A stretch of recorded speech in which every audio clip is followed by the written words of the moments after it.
Next topic is polysaccharide. क्या बताया था मैंने पॉलीसैकेराइड के लिए? पहले आप लोग बताइए शाबाश। बिल्कुल, जिन अगर पॉलीसैकेराइड की बात करते हो तो ये वो कार्बोहाइड्रेट है जिनके हाइड्रोलिसिस से 10 से ज़्यादा मोर देन 10 यूनिट्स, हाँ जी, ऑफ मोनोसैकेराइड यूनिट बनती है। ठीक है जी, मोनोसैकेराइड यूनिट्स। इनके लिए मैंने आपको दो बताए थे। एक तो मैंने बताया था होमो पॉलीसैकेराइड, और होमो पॉलीसैकेराइड में मैंने मेरे बच्चों को बताया था कि सारी यूनिट एक जैसी होती है। हाँ बिल्कुल, सारी यूनिट एक जैसी। और एक मैंने आपको बताया था हेट्रो। हेट्रो हमारे सिलेबस में नहीं है, ठीक है। होमो पॉलीसैकेराइड के दो हमारे सिलेबस में थे जो इस साल नहीं है, वैसे थे। इसमें एक नंबर पे है स्टार्च, ठीक है। तो स्टार्च की अगर आप लोग बात करते हो तो जो स्टार्च है ना, वो आप लोगों का दो चीज़ों का कॉम्बिनेशन होता है। स्टार्च के दो पार्ट होते हैं, एक ए पार्ट और एक बी पार्ट। ए पार्ट को अपने बोलते हैं एमाइलोज, सुनते जाना, और बी पार्ट को बोलते हैं एमाइलोपैक्टिन। बस ये बायोलॉजी वालों के लिए चलो फायदा हो जाएगा। एमाइलोज जो पार्ट है ना, वो आपका सिंपल स्ट्रेट चेन होता है, जबकि इसमें ब्रांचिंग होती है। ये बनाता है 10 से लेकर के 20% पार्ट स्टार्च का, और नीचे वाला बनाता है ऑब्वियस 80 से लेकर 90%। तो किस वाले पार्ट की चलेगी, जल्दी बोलिए, ऊपर वाले की कि नीचे वाले की? हाँ 83। तो ये आपका स्ट्रेट चेन वाला पार्ट है और ये आपका ब्रांचिंग वाला पार्ट है ना। तो ऊपर वाला पार्ट कहता है हम पानी में घुल जाएंगे, यानी कि ये पानी में सोल्यूबल होते हैं, और नीचे वाले पानी के अंदर नॉट सोल्यूबल है। क्यों है नॉट सोल्यूबल? क्योंकि कार्बन ज़्यादा हो गया, ब्रांचिंग ज़्यादा हो गई। और एक बात मैं आपको ऑर्गेनिक में भी याद करवा रहा था और इनऑर्गेनिक में भी, और जो पिछले साल मेरे पास से बच्चे, हाँ बिल्कुल बिल्कुल बिल्कुल, कार्बन पानी का दुश्मन, ठीक है। तो कार्बन जितने ज़्यादा हो जाएंगे वो पानी के दुश्मन होते हैं और वो पानी में नहीं घुलते। तो इधर एमाइलोपैक्टिन जो मैं बता रहा हूँ ना, बी पार्ट, उस बी पार्ट में ब्रांचिंग ज़्यादा होने से कार्बन की अमाउंट ज़्यादा होती है, इसीलिए बी पार्ट मना कर देता है कि सर मैं तो पानी में नहीं घुलूंगा। तो इतनी सी नॉलेज आपको चाहिए थी। अब मैं बना के दिखा देता हूँ, मुझे 2 मिनट भी नहीं लगेंगे, और उसका रीज़न ये है कि मुझे अल्फा डी ग्लूकोज बनाना आता है। तो जब आप लोग स्टार्च को तोड़ते हैं तो स्टार्च होता है C5H10 और O5, और इसके बाहर लगा देते हैं N, और जब आप लोग इसको NH2O के साथ रिएक्ट करवाते हो तो ये बनता है पहले कूद करके C12H22O11, जिसे आप लोग बोलते हो माल्टोस। और माल्टोस को जब आप आगे तोड़ते हो तो मैंने बताया था 2 यूनिट बनती है किसकी? अल्फा डी ग्लूकोज की। हाँ, तो इसका क्लियर कट मीनिंग ये है कि अल्फा डी ग्लूकोज का होमोपोलीमर है। अब 1 मिनट भी नहीं लगनी, सिर्फ और सिर्फ आपको चाहिए अल्फा डी ग्लूकोज, और वो मेरे बच्चों को बनाना आता है। अल्फा डी ग्लूकोज की 3 यूनिट बना दो और बात खत्म। ये लो जी, मिनिमम 3 बना दो, 2 बना दो, वो आपके ऊपर डिपेंड करता है। ये 6 वाली यूनिट है, हर जगह पे बॉन्ड लग जाएगा, ये बात हुई हुई है आप लोगों के साथ मेरी। और लास्ट वाले पर आप लोगों के पास में होगा CH2OH। तो पहला काम आप यही कीजिए, बार बार जो मैंने बताया है आप लोगों को, सब जगह बॉन्ड लगा के लास्ट वाले पर लगा दो CH2OH। ये लीजिए, ये लगा दिया जी। अब मुझे अल्फा डी का नंबर बता दो। कोई नंबर बताया था मैंने अल्फा डी ग्लूकोज का? हाँ, 1 का OH नीचे, 2 का OH नीचे और 4 का OH नीचे, बाकियों का H नीचे। 1 का OH नीचे, 2 का OH नीचे और 4 का OH नीचे, बाकियों का H नीचे। 1 का OH नीचे, 2 का OH नीचे और 4 का OH नीचे, बाकियों का H नीचे। OH के सामने H, OH के सामने H, H के सामने OH। अब मुझे ज़्यादा देर भी नहीं लगी, ये लोगी मैंने सारी मेरी स्ट्रक्चर को फिल भी कर दिया। और यह तरीका होता है, तरीका होने से आपको रट्टे नहीं मारने पड़ते। अब क्या दिख रहा है, ये जुड़ेंगे कैसे? तो जैसे आपका माल्टोस जुड़ा था 1,4 ग्लाइकोसिडिक बॉन्ड, ये रहा मेरा 1, ये रहा इसका 4, तेरे पास भी OH है, मेरे पास भी OH है। अब मुझे बताना नहीं पड़ेगा क्या होगा, O से कनेक्ट हो गए, तेरे पास भी OH है, मेरे पास भी OH है, ये लो जी हम कनेक्ट हो गए O से। तेरे पास भी OH है और ये अगले वाले पे कनेक्ट हो जाएगा, और ऐसे ना इसको छोड़ दो, ऐसे वाला बॉन्ड बना के छोड़ दो। ये बॉन्ड बताता है कि काम चलता जा रहा है। और यहाँ पर भी यही होगा, ये देखो O के बाद ऐसे छोड़ दो, ज़्यादा तुम्हें है तो ऐसे लगा के और ऐसे लगा के बाहर लगा दो एन। एन का मतलब क्या होता है, बोलिए शाबाश। कई सारे यूनिट। क्या ये बनानी आ गई, जल्दी बोलो। ये जो चीज़ बनी है आपके सामने, ये चीज़ बनी है ए पार्ट, एमाइलोस।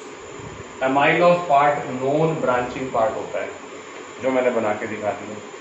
अब एमाइलोस के बाद सर को बनाना है एमाइलोपेक्टिन, है ना। एमाइलोपेक्टिन में ब्रांचिंग हो जाएगी, साइड चेन निकल जाएगी। तो मैं साइड चेन निकालने के लिए आपको एक और कर देता हूँ, ये लो जी। तो साइड चेन जरूरी नहीं है, यहाँ बहुत सारी ब्रांचिंग चल रही थी तो मैंने बना दिया। सिर्फ ये पता होना चाहिए साइड चेन जुड़ेगा कहाँ से। तो 6 नंबर कार्बन से जुड़ेगी साइड चेन। बताओ जी 6 नंबर कार्बन कहाँ है, जल्दी बताइए शाबाश। कहीं दिख रहा है 6 number carbon? Very good very good. तो अब मुझे नीचे भी चेन बनानी है, और जो नीचे चेन बनेगी वो बिल्कुल ऊपर की जैसी बन जाएगी, लेकिन ये आप पे डिपेंड है कि कितनी बनानी है। 2 बनाना चाहते हो, 3 बनाना चाहते हो, इवन 4 बनाना चाहते हो, यदि मैंने छोड़ दिया जानकर। अब आपने सिर्फ एक चेन कनेक्ट करके दिखा दो, मेरे को ज्यादा से मतलब नहीं है। ऊपर आ गया CH2OH, ये 6 नंबर कार्बन है। ये कैसे जुड़े हुए हैं वो तो मेरे बच्चों को पता ही है। ये लो जी, सारों पे मैंने बॉन्ड लगा दिया, पर मैं भर के नहीं दिखा रहा। मैं इतना बेला नहीं हूँ कि इसको बार बार एक चीज को बार बार बनाऊं। तो अब आप लोगों ने इस तरीके से नीचे 3 रिंग बना दिए ना, और ये रिंग्स जुड़ी हुई है लाइन वाइज। लेकिन अब यह है कि 2 चेन्स को कैसे जोड़ेंगे। तो इन 2 चेन में जो ब्रांचिंग हो रही है वो 1-6 हो रही है। मेरा 1 नंबर और तेरा 6 नंबर। क्या दोनों के पास OH है? देखो ध्यान से, आराम से। तो जवाब है यस, तेरे पास भी OH है और मेरे पास भी। छठा नंबर कह रहा है CH2OH, ये होता है छठा का। अब ये लो जी ब्रांचिंग हो गई। अब जब ये ब्रांचिंग हो जाएगी तो ये अपना OH देगा, ये भी OH देगा, और अब इनके बीच में आकर के O जुड़ जाएगा। ये O जुड़ के और CH2 ये जुड़ गई। इसी तरीके से एक और जुड़ जाएगा, इसी तरीके से और जुड़ जाएगा, और वो जुड़ते जाएंगे और ये ब्रांचिंग स्ट्रक्चर बनती जाएगी। और जितना ब्रांचिंग क्या बन गई मेरे बेटे, जल्दी बोलिए शाबाश, ज्यादा, उतना पानी में सॉल्युबिलिटी क्या हो जाएगी, कम। तो हाँ, तो ये जो मैंने बना के दिखाई है मेरे बेटे, ये एमाइलोपेक्टिन है। दिस इज एमाइलोपेक्टिन, या बी पार्ट ऑफ स्टार्च। इसको बी पार्ट भी बोलते हैं या एमाइलोपेक्टिन बोलते हैं। हो गया यहाँ तक क्लियर माइंड के अंदर? अब सेलुलोज की बात हो। बोलो। हाँ ये रही ना, ये 1 है, ये 6 है। ये 1-6 ग्लाइकोसिडिक बॉन्ड है। हाँ कुछ और पूछना चाहता हूँ। और इनकी आपस में 1-4 है। इसके बाद बारी आती है स्टार्च, ठीक है। अगर मेरा बच्चा स्टार्च के बाद सेलुलोज की बात करते हो, तो सेलुलोज जो है वो ज्यादातर आप लोगों की सेल वॉल के अंदर मिलता है, प्लांट्स की सेल वॉल में। फॉर्मूला उसका भी यही है, C6 था, सॉरी मैंने यहाँ C5 लिख दिया, C6H10O5N, फॉर्मूला इसका भी सेम है। अब ये जो है ग्रास के अंदर 40 to 50 होता है, ज्यूट में 60 to 65 होता है, पर सबसे ज्यादा कपास में होता है, जिसे आप लोग कॉटन बोलते हो। कॉटन में सेलुलोज 90 to 95% होता है। सिर्फ फर्क बता दूं, ये जो है वो बीटा डी ग्लूकोज का होमोपॉलीमर है, बस इतना सा फर्क है। तो अभी तक मैं अल्फा डी को जोड़ के बैठा था, अब मैं किसको जोड़ के दिखाऊंगा, बीटा डी को। ये तो जी हाँ बिल्कुल 3 यूनिट बना दूं। आपको सीखना है, मेरे को तो बहुत बार आता है, मैं तो इसको पढ़ा के बूढ़ा हो गया हूँ, लेकिन आप लोगों को ये सीखना है कि सर ये कैसे बनती है चीजें, ठीक है जी। तो 3 यूनिट बना के छोड़ दो जैसे मर्जी, और मुझे नंबर बता दो बस। क्या नंबर होता है बीटा डी ग्लूकोज का? हाँ बिल्कुल 24। पीछे 1 to 4 कर रहे थे, इस बार 24 कर रहे हो। तो लास्ट वाले बॉन्ड पर आ जाएगा CH2OH, लास्ट वाले पर आ जाएगा CH2OH, और उसी तरीके से लास्ट वाले पर इधर भी आ जाएगा CH2OH। ये भी लीनियर पॉलीमर है, ठीक है। पर अब बारी किसकी आई? अब बारी आई कि बीटा डी ग्लूकोज में नंबरिंग है 2, 4, 24। तो ये लो जी, ये रहा आपका 2, ये रहा आपका 4, और बाकियों का H नीचे H नीचे H नीचे।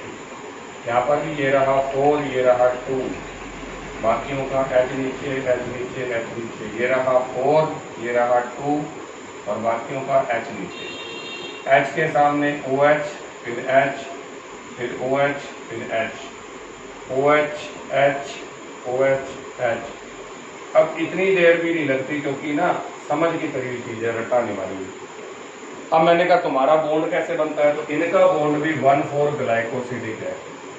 और अगर 1,4 ग्लाइकोसिडिक है तो ढूंढ लो भाई कहाँ है 1 और कहाँ है 4। तो मेरा 1 इसका 4, मेरा 1 इसका 4, अगले वाले का 1 और उसका अगले वाले का 4। लेकिन इस बार ये बॉन्ड कैसे बनेगा, एन शेप में बनेगा ना। ये एन बताने से बच्चों को थोड़ा समझ आता है। ये देखो ये बन गया एन। यहाँ पर भी यही करना है मुझे, ये लो जी इधर लगाऊंगा O और ये लो जोड़ दिया।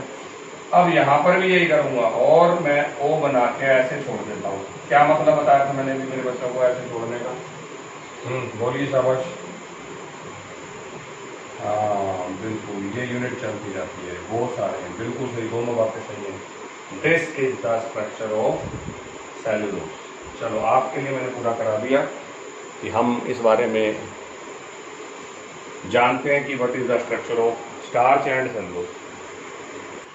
Now our next topic is protein. अब प्रोटीन से मिलते हैं। सबसे पहले प्रोटीन होते क्या हैं ये बताइए शाबाश। What are proteins? गीतांशु बेटे हाँ गीतांशु लेट हो गई। तो प्रोटीन्स एक्चुअल में कॉम्प्लेक्स बायोमोलिक्यूल्स होते हैं। इनके लिए मैं क्या बोलता हूं, ध्यान से सुनना। दीज आर द कॉम्प्लेक्स, आराम से सुनना, नाइट्रोजीनस ऑर्गेनिक कंपाउंड। बस ये बात आपको पता होनी चाहिए। Complex nitrogenous organic compound which are responsible for the growth and maintenance of the body, उनको आप लोग प्रोटीन बोलते हो। जिसको प्रोटीन बोलना है ना वो ये लाइन बोलेगा। और मजेदार बात बोलूं, पहले तो इसका मीनिंग समझते हैं फिर मजेदार बात बोलेंगे। कॉम्प्लेक्स मतलब जिनकी शेप बहुत जटिल है, बहुत कॉम्प्लिकेटेड है। मैं बनाने बैठ गया तो पूरा बोर्ड लग जाएगा, शेप नहीं बनेगी प्रोटीन की। फिर नाइट्रोजीनस का मतलब जो नाइट्रोजन कंटेनिंग है, और ऑर्गेनिक मतलब जिनमें कार्बन है तो ये ऑर्गेनिक कंपाउंड पर इनमें नाइट्रोजन जरूर होता है। और अब मजेदार बात सुन लो, यही डेफिनेशन आपके बैक्टीरिया या एंजाइम्स की होती है। एंजाइम सुने थे? एंजाइम हाँ बिल्कुल बिल्कुल। इसीलिए तो प्रोटीन्स आर बायोकैटालिस्ट। प्रोटीन्स भी बायोकैटालिस्ट होते हैं जो रिएक्शंस को एक्सेलरेट करते हैं। और ये हमारी बॉडी की ग्रोथ और मेंटेनेंस के लिए। चोट लग गई तो बूढ़े की चोट जल्दी बढ़ जाएगी कि बच्चे की चोट जल्दी बढ़ जाएगी? क्यों क्यों क्यों क्यों बूढ़े की क्यों नहीं बढ़ेगी, पता है ना? हाँ, बूढ़े के शरीर में प्रोटीन बनना भी कम हो जाता है और प्रोटीन पचना भी कम हो जाता है ना। बूढ़े को थोड़ा गाढ़ा सा दूध पिला दो तो बूढ़ा इधर उधर भागता फिरेगा, क्योंकि नॉर्मल सी बात है बूढ़ा आदमी प्रोटीन को पचा नहीं पाता। और बच्चे जो होते हैं वो आपको पता है वो खेलते भी हैं, उनकी ग्रोथ ईयर होते हैं, उनको प्रोटीन जो होता है वो पच भी जल्दी जाता है और उनको चाहिए भी ज़्यादा होता है। तो प्रोटीन जो हमने चोरी किया गया है वो इस वर्ड से चोरी किया गया है, प्रोटियोस। प्रोटियोस का मतलब होता है प्राइमरी इंपॉर्टेंस। बिल्कुल। अब प्राइमरी इंपॉर्टेंस कैसे बता देते हैं? बच्चा पैदा होते ही रोटी दाल मांगता है क्या? ला मम्मी बहुत भूख लग रही है, थोड़ा चूरमा बना के दिया। क्या मांगता है बच्चा पैदा होते ही? दूध मांगता है। और जो स्टार्टिंग के डेज का दूध होता है किसी भी मैमल का, हाँ बिल्कुल, जो स्टार्टिंग के दूध होता है ना, जो स्टार्टिंग के 6-7 दिन का दूध होता है वो थोड़ा गाढ़ा भी होता है, येलो कलर का भी होता है, किसी भी मैमल का। हाँ बिल्कुल बिल्कुल, ये तो बायोलॉजी वालों को पता है। उसके अंदर प्रोटीन सबसे ज्यादा होता है, इसलिए जो माँ का दूध कहते हैं स्टार्टिंग के डेज का वो बहुत यूजफुल होता है। ठीक है, उसमें हाँ बिल्कुल बिल्कुल, और वो बहुत असेंशियल भी होता है। एग्जाम्पल मैं बता देता हूँ कि जो अपने भैंस और गाय का दूध होता है ना स्टार्टिंग के, वो हम यूज नहीं कर पाते क्योंकि वो यूज करते फट जाता है due to the excess amount of protein. उसमें प्रोटीन की एक्सेस अमाउंट, उसी को आप लोग बोली बोलते हो, उसी को आप लोग खीस बोलते हो। ये वर्ड सुने ना, बोली और खीस? कभी खाए हो तो? हाँ, खीस भी कई जने खीस बोलते हैं, कई जने बोली बोलते हैं। तो ये बातें मेरे बच्चों को पता होनी चाहिए। बाकी जो प्रोटीन है वो प्लांट्स के अंदर भी होते हैं और हमारे hair, skin hair, skin, haemoglobin, muscles, enzyme, antibodies, ये सारे जो हार्मोन्स हैं ये प्रोटीन के बने होते हैं। तभी तो मैंने एंजाइम्स के लिए बोला कि एंजाइम की डेफिनेशन, एक मिनट, एंजाइम की डेफिनेशन और प्रोटीन की डेफिनेशन सेम होती है, और एंजाइम भी बायोकैटालिसिस होते हैं जो कि हमारी बॉडी की ग्रोथ को कंट्रोल करने के और डिफरेंट रिएक्शंस को करने के काम आते हैं। तो ये तो था इंट्रोडक्शन। अब पूछ बेटे मार्क्स क्या कर रहा है। तो now the next is composition of protein. तो प्रोटीन के कंपोजिशन की बात करते हैं तो protein are nitrogenous complex organic compound. इसके अलावा प्रोटीन के अंदर कार्बन, हाइड्रोजन, ऑक्सीजन, सल्फर जैसे एलिमेंट भी होते हैं। कुछ कंपाउंड में प्रोटीन के साथ phosphorus, iodine, even iron, copper, zinc भी होते हैं। क्योंकि आयरन वाले को तो तुम जानते हो, एक प्रोटीन ब्लड में भी घूम रहा है, हीमोग्लोबिन। हाँ बिल्कुल बिल्कुल बिल्कुल। तो ये सिर्फ नॉलेज की बातें हैं कि प्रोटीन्स में सिर्फ नाइट्रोजन और कार्बन नहीं होते, सल्फर भी होते हैं। जो अंडे वाला प्रोटीन होता है सुना होगा, जो एग प्रोटीन है वो सल्फर कंटेनिंग है। बिल्कुल बिल्कुल, उसमें फास्फोरस भी होता है, तो कॉपर, जिंक वगैरह भी होते हैं। लेकिन प्रोटीन का कंपोजिशन की बात करते हैं तो कंपोजिशन के लिए इन्होंने क्या किया, प्रोटीन का हाइड्रोलिसिस कर दिया। प्रोटीन का हाइड्रोलिसिस करते ही बने पॉलीपेप्टाइड। क्या बने? पॉलीपेप्टाइड। पहले पॉलीपेप्टाइड को तोड़ दिया तो पेप्टाइड बने, और पेप्टाइड को तोड़ दिया तो एमिनो एसिड्स बने। Very good very good. Amino acid जो होते हैं ना वो सबसे छोटी यूनिट है। अब इसको उल्टा लेके चलते हैं, फिर मजा आएगा पढ़ाने का। कल को मैं एमिनो एसिड्स को जोड़ूंगा बहुत सारे तो क्या बनेगा? और बहुत सारे पेप्टाइड जोड़ूंगा तो पेप्टाइड जोड़ूंगा, और जब बहुत सारे पॉलीपेप्टाइड जोड़ूंगा तो प्रोटीन बनेगा।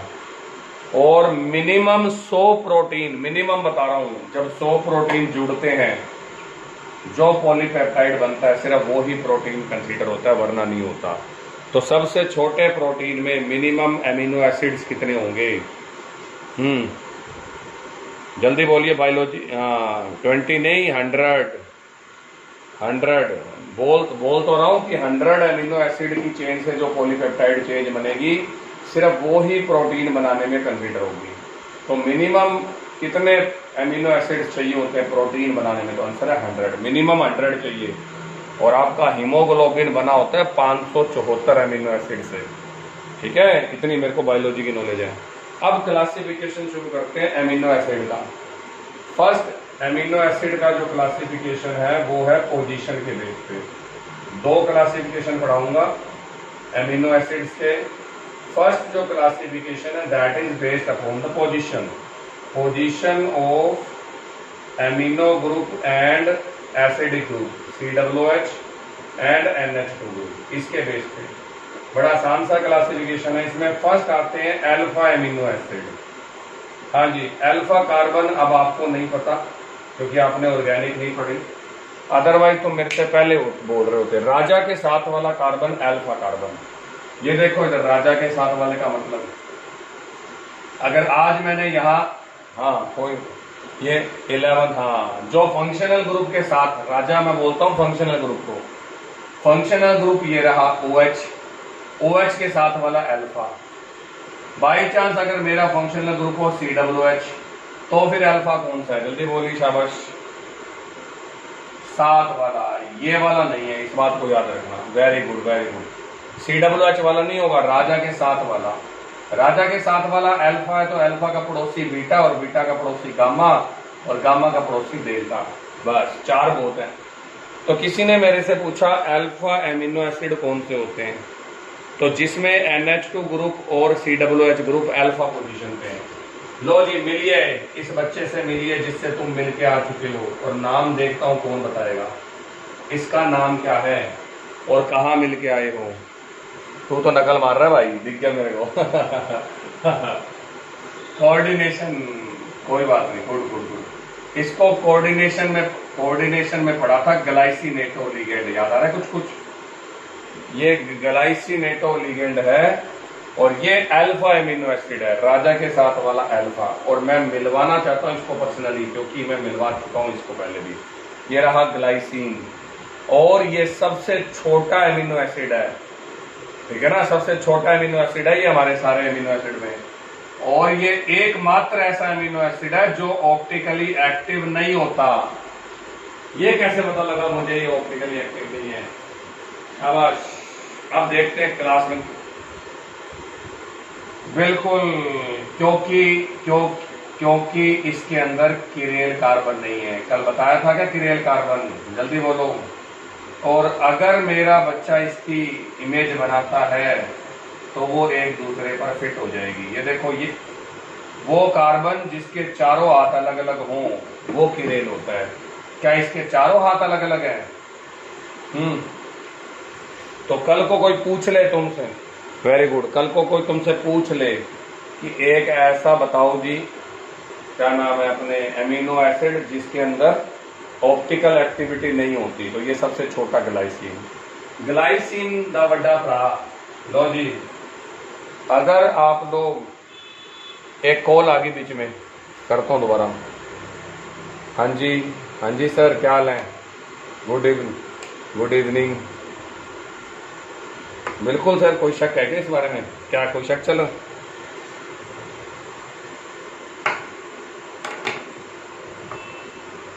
अच्छा ठीक है, आप, अच्छा ठीक है, नहीं तो देख लो, अगर सारे जने मना कर रहे हैं तो अलग, अगर 4 जने हो जाएंगे, 4 जने, नहीं आप आ रहे हो दिनेश जी, आप आ रहे हो, वीरेंद्र जी भी आएंगे पक्का है उनका, उनकी कोई दिक्कत नहीं है। अमित जी से पूछ ले तो, अमित जी से पूछ, अमित जी पूछ लो उनसे आ रहे हैं। हाँ बोलो। हाँ आपके तो बुला लो, मोस्ट वेलकम सर, वरना अपने 4 जनों से जितना खेला जाएगा खेल के आ जाएंगे। हाँ नहीं, हाँ तो बुला लो सर, बुला लो, मुझे कोई दिक्कत नहीं। 4 जने हो गए तो मैं आ जाऊँगा।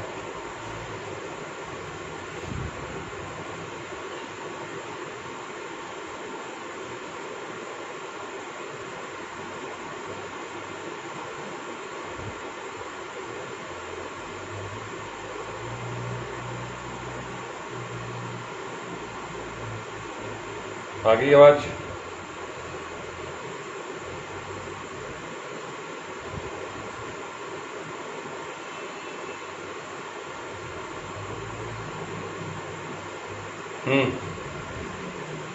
आवाज आ गई क्या मेरी? चलो, तो अगर आप लोग बात करते हो कि ग्लाइसिन के बड़े भाई की, तो वो है एलेनिन। मैं जान करके 2-3 लोगों से मिलवा रहा हूँ। देखो क्या फर्क कर दिया, यहाँ CH2, यहाँ NH2, सॉरी, यहाँ अगर NH2 है, यहाँ CH2 है, यहाँ COOH है, तो ये ग्लाइसिन है।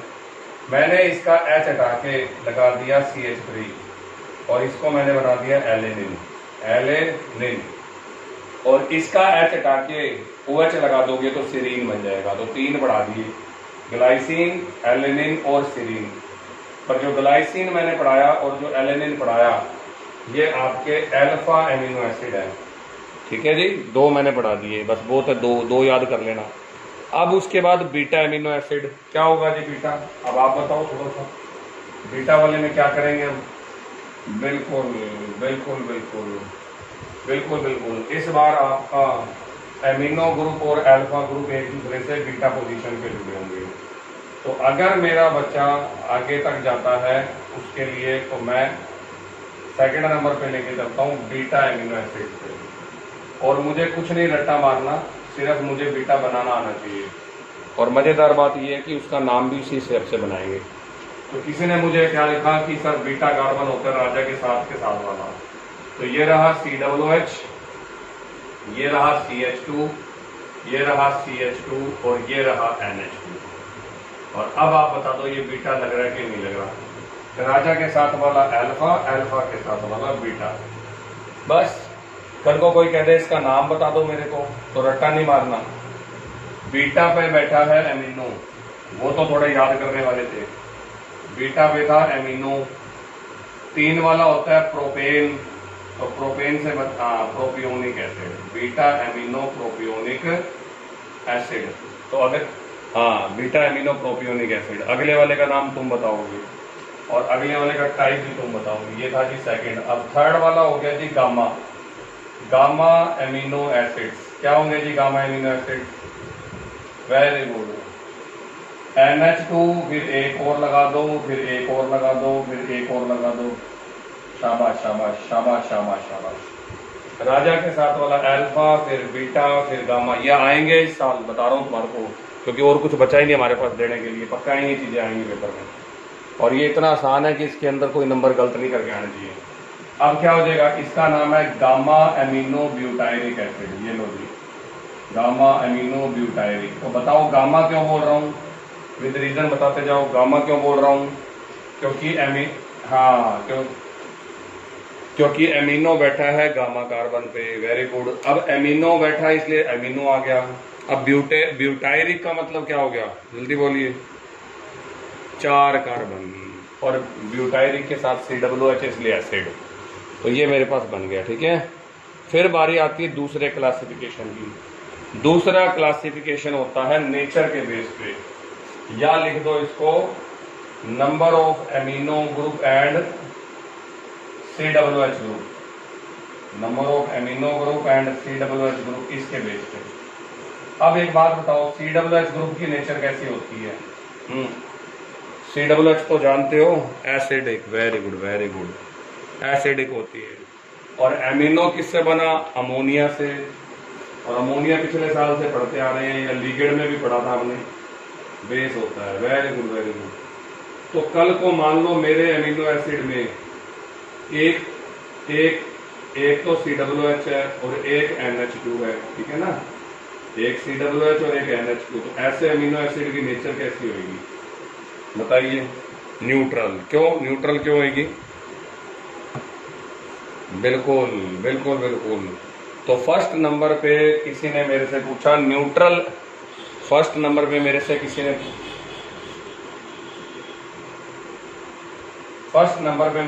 ने पूछा कि न्यूट्रल अमीनो एसिड क्या होते हैं। तो मैंने उसको बताया कि neutral amino acids are those in which one, हाँ जी, equal number of NH2 and COOH are present. ठीक है, मेरा काम खत्म हो गया। अब मैं तुम्हें 2 एग्जाम्पल फिर से याद करा रहा हूँ, एक ग्लाइसिन और एक एलिनिन। इसमें एग्जाम्पल लिख के आऊंगा ग्लाइसिन, और ग्लाइसिन मुझे याद करवाना ही है, क्योंकि अगर ये पेपर में आता है तो मेरे को फॉर्मूला आएगा तभी मैं लिख के आऊंगा। ये रहा ग्लाइसिन न्यूट्रल, और ग्लाइसिन द बड़ा भरा। कौन है जी बड़ा भरा? तो सिर्फ एलिनिन। बिल्कुल, सिर्फ H हटा के CH3 लगा देना, तुम्हारा काम खत्म। एलानिन, बिल्कुल अलादीन से बना देना एलानिन। अगर इस N की जगह D होता तो ये अलादीन बन जाता। चलो जी, याद हो गया मेरे को। लेकिन अब दूसरे नंबर में बताइए एसिडिक। बताइए जी, एसिडिक एमिनो एसिड कौन से होंगे? बोलिए। बिल्कुल बिल्कुल बिल्कुल, जिनमें आप लोगों का COOH ग्रुप ज्यादा होगा। इसमें 2 हैं, 4 कार्बन वाले बनाने हैं, रट्टा कुछ नहीं मारना। ये देखो जी एस्पार्ट, हाँ COOH होगा। तू लेट है पता तेरे को गीतांशु, तेरी आवाज मेरे तक बहुत लेट बोल रही थी पता तेरे को पत्ते। तू लेट इसलिए तेरा नेटवर्क स्लो है, तेरी आवाज बहुत देर बाद आती है हमारे को। कोई बात नहीं, बस थोड़ा सा ध्यान दे। ये लो जी COOH, इधर भी COOH, और ये लो जी NH2। एसिडिक 2 है, इसका नाम है एस्पार्टिक एसिड। और अगर एक और याद करना तो वो भी करा देता हूँ, वैसे एक ही बहुत है, मेरे को तो एग्जाम्पल चाहिए, रट्टा नहीं मारना। अगर एक कार्बन और बढ़ा देता हूँ बीच में, ठीक है ना, एक एक्स्ट्रा कार्बन कर देता हूँ। ये लो जी COOH, इधर लगा दिया CH2 मैंने कर दिया 2 बारी, और COOH। तो इसको बोलते हैं ग्लूटामिक एमिनो एसिड। ये तो सुना होगा बायोलॉजी वालों को, ग्लूटामिक एमिनो एसिड सुना हुआ है? ग्लूटामिक किसने सुना हुआ है? ग्लूटामिक देखता हूँ, और कहाँ सुना हुआ है? फिर मैं याद करता हूँ कि मैंने 10th में क्या पढ़ा हुआ है बायोलॉजी में। Sickle cell anaemia disease, sickle cell anaemia disease, याद आ रहा है कुछ? वाह, चलो बिल्कुल। बस चलो चलो, नहीं पता तो मैं पढ़ा दूंगा, ग्लूटामिक याद रखना। और लास्ट आएगा बेसिक एमिनो एसिड्स। अब ये तुम बता दो कि बेसिक कौन से होंगे। बेसिक एमिनो एसिड में, हाँ, बेसिक वाले के अंदर NH2 ग्रुप ज्यादा होंगे। शाबाश। इसमें आपको 6 कार्बन वाला बनाना है। इधर देखो, तो CH2 सिंगल बॉन्ड CH2, उसके बाद में फिर वापस से CH2, फिर उसके बाद वापस से CH2, फिर वापस से CH और लास्ट में COOH। चलो मैं ऊपर लिख देता हूं, ठीक है। और जो लास्ट कार्बन है उस पे, और जो CH2 के जस्ट साथ वाला है उस पे 2 NH2 आ जाएंगे। अब इस बार NH2 कितनी बारी है? 2 बारी। COOH अकेला रह गया। और इस बंदे का नाम होता है लाइसिन। ये आपका लाइसिन एमिनो एसिड है। और मुझे याद करवाने हैं इसलिए मैं इनके नाम मिलवा रहा हूं, अदरवाइज मैं नहीं मिलवा रहा होता तुमसे। तो ये लाइसिन है। तो कल को एक एग्जाम्पल तो याद होना चाहिए, क्योंकि टीचर आपका ये पूछ सकता है कि give one example of basic amino acid, तो आंसर है lysine.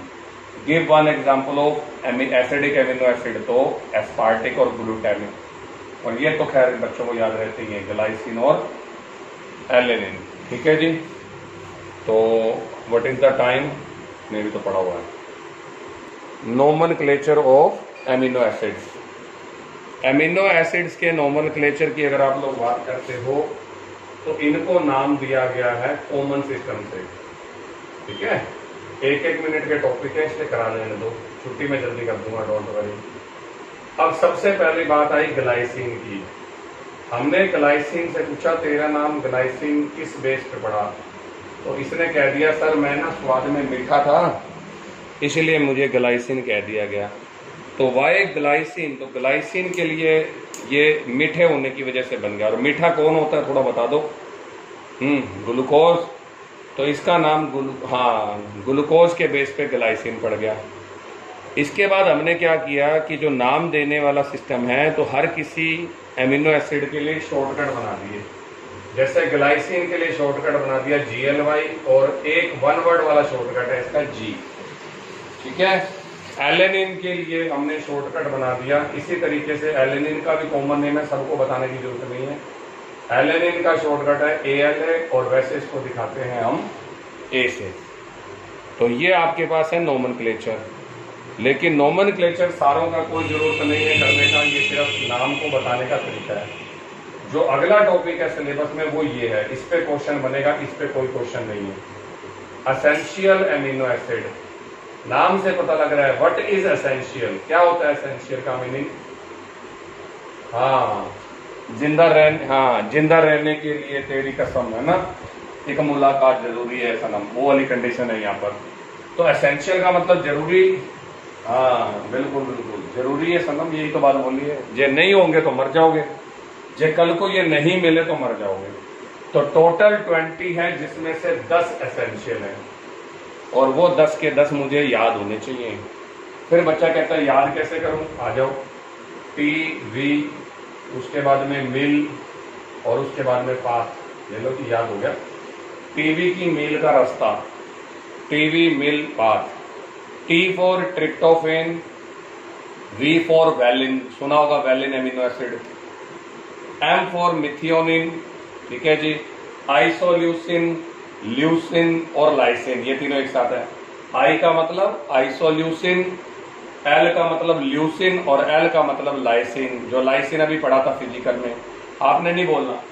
P for phenylalanine, A for arginine, T for threonine, और H फॉर हिस्टिडिन। ये आपके पास में TV मिल पाथ। ठीक है जी। Tryptophan, valine, methionine, isoleucine, leucine, lysine, phenylalanine, arginine, threonine और लास्ट हिस्टिडिन। ये टोटल मिला करके ये वो एमिनो एसिड्स हैं, अगर जिनको आपने कमी हो गई शरीर के अंदर तो ये फटाफट आपको मौत के रास्ते पे भेज देंगे। ठीक है जी।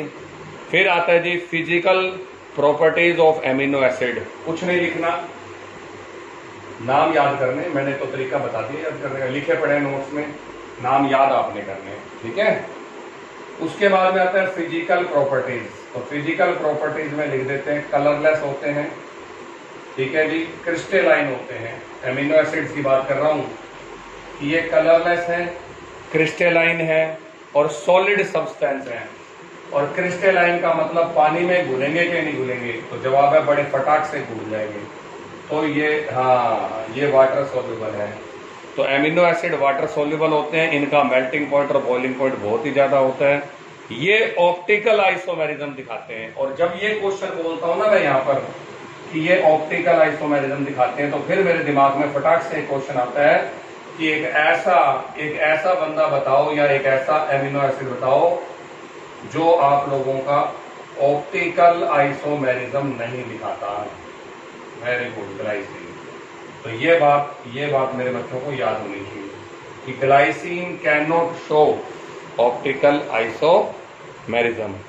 लास्ट इसमें है आता है जी ज्यूट्राइन। ठीक है, अब ये ज्यूट्राइन आप लोगों ने पढ़ चुके होते हैं अगर ऑर्गेनिक होती तो। ज्यूट्राइन वो लोग होते हैं जिनके अपोजिट एंड पे अपोजिट चार्ज आ जाता है। Those molecules in which opposite charge is present on the two opposite end are known as zwitterion. अब बारी आई कि क्या ये ज्यूट्राइन बना लेते हैं, तो उसके लिए आप लोगों को यहां पर किसी एक XYZ एमिनो एसिड की स्ट्रक्चर बनानी पड़ेगी। और मैं हर बार बनाता हूं ग्लाइसिन की, मुझे ये बड़ा पसंद है। और ग्लाइसिन नहीं बनाना तो यहां R लगा दो, R कोई भी ग्रुप हो सकता है। अब इन दोनों ग्रुप्स की नेचर चेक करो। ज्यूट्राइन कैसे बना वो बताते हैं और फिर उसके बाद आपको समझाते हैं ज्यूट्राइन क्या होता है। तो साफ दिख रहा है कि इधर वाला COOH है, क्या चाहेगा वो, क्या करना चाहेगा, बोलो तो। हाँ, H+ देगा। और इसके पास लोन पेयर है। जैसे ही ये H+ निकलता है, ये एसिडिक है, एसिडिक होने की वजह से ये कहता है मैं तो H दूंगा। इतनी देर में ये अपना लोन पेयर शो कर देता है और उसको सीटी मार लेता है, तू इधर आ जा मेरे पास। जैसे ही H निकलता है ये इधर से इधर पहुंच जाता है और इधर पहुंचते ही ये चीज बनती है NH3, उसके बाद CH, नीचे R और इधर C+-। इस चीज को ज्यूट्राइन बोलते हैं।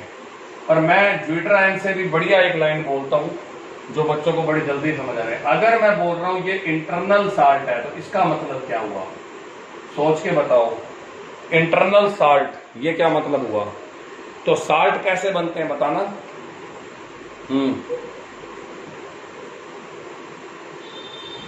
हाँ बिल्कुल, mutual. Acid plus base is equal to salt. अब इस मॉलिक्यूल में एसिड देने वाला भी मेरे घर का था और बेस वाला भी मेरे घर का था। H देने वाला और H लेने वाला वो दोनों मेरे घर के थे, इसलिए नाम पड़ गया इंटरनल साल्ट। तो ये जो ज्यूट्राइन है ये इंटरनल साल्ट की तरह काम करता है। और इंटरनल साल्ट जो है वो एक डाइपोल स्ट्रक्चर होती है। कौन सी स्ट्रक्चर है, डाइपोलर। और इस डाइपोलर स्ट्रक्चर को ज्यूट्राइन बोला जाता है। ठीक है जी। और लास्ट और आज का 2 मिनट का टॉपिक आइसो इलेक्ट्रिक पॉइंट। उसके बाद आइसो इलेक्ट्रिक पॉइंट का मतलब क्या होता है, तो सुनना सारे बच्चे।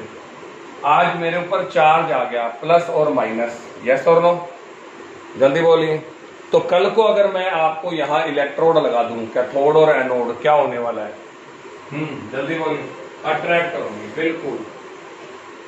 और अट्रैक्ट होना इस बात पे डिपेंड करता है कि आपका R ग्रुप किसको साथ दे रहा है। अगर R ग्रुप ने इसका साथ दिया तो इसकी पावर बढ़ जाएगी और मैं कैथोड की तरफ जाऊंगा। R ग्रुप ने उसका साथ दिया तो उसकी पावर बढ़ जाएगी। मतलब इसमें एसिडिक कैरेक्टर है या बेसिक कैरेक्टर है, ये इस बात पे डिपेंड है। तो आइसो इलेक्ट्रिक पॉइंट का मतलब क्या है कि हर एक पर्टिकुलर एमिनो एसिड के लिए एक ऐसी pH है जिस pH पर ना वो कैथोड की तरफ मूवमेंट करता और ना वो एनोड की तरफ। कल को मान लीजिए मेरा जो XYZ है एसिडिक है बफर, वो एमिनो एसिड, तो उसे न्यूट्रल करने के लिए मैं क्या मिला दूंगा, जल्दी बोलिए, शाबाश। बेस मिला दूंगा। और या उल्टा बोल दो कि मेरा बेसिक है तो मैं क्या मिला दूंगा। हाँ, तो generally amino acid electrical field लगाते ही कैथोड की तरफ मुड़ जाते हैं या एनोड की तरफ मुड़ जाते हैं। लेकिन अगर इनमें थोड़ी सी एसिडिक नेचर या बेसिक नेचर मिला दी जाए तो फिर इनका मूवमेंट रुक जाता है क्योंकि ये न्यूट्रल हो जाते हैं। The pH at which the solution of amino acid does not migrate to either electrode, any electrode is known as isoelectric point। समझ आ गया? वो pH जिस पर आपका जो एमिनो एसिड का सोल्यूशन है वो ना कैथोड की तरफ भागेगा ना एनोड की तरफ भागेगा, उसे आइसोइलेक्ट्रिक पॉइंट कहते हैं। और ये हर एमिनो एसिड के लिए अलग अलग होता है क्योंकि हर एमिनो एसिड की नेचर भी अलग अलग होती है। ये एक्स्ट्रा पॉइंट है, तुम्हारे सिलेबस में नहीं है, कंपटीशन में है। तो आइसोइलेक्ट्रिक पॉइंट का मतलब the pH eight which solution of amino acid does not migrate on any electrode। ये लो जी, does not migrate on any electrode। और ये मेरे बच्चे हर एसिड के लिए अलग अलग होती है। बस इतनी सी बात है, क्योंकि हर एसिड की नेचर अलग है। जब हर एसिड की स्ट्रक्चर अलग होती है तो उनकी नेचर भी अलग अलग होती है, और नेचर अलग अलग होती है तो उनकी ये जो आइसोइलेक्ट्रिक पॉइंट है वो भी अलग होगा। So this is all from today's class।